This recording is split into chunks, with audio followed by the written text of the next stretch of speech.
Alright, let's get those abs working.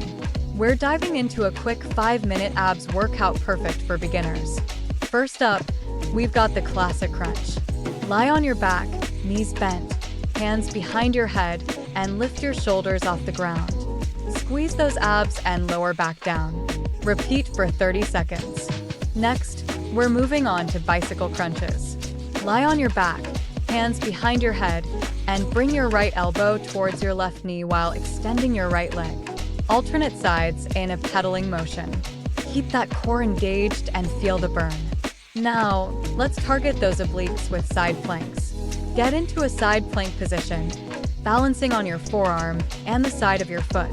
Keep your body in a straight line and hold for 20 seconds on each side. Feel the strength building in those side muscles. Time to amp it up with mountain climbers. Get into a high plank position, hands under your shoulders, and drive your knees towards your chest one at a time.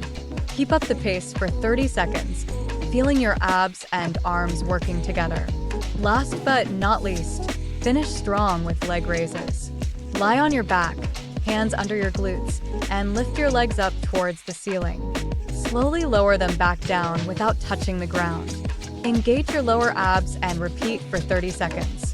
And there you have it, a quick and effective 5-minute abs workout for beginners. Remember to breathe, focus on form, and push yourself just a little bit more each time. Let's work those abs and feel the burn.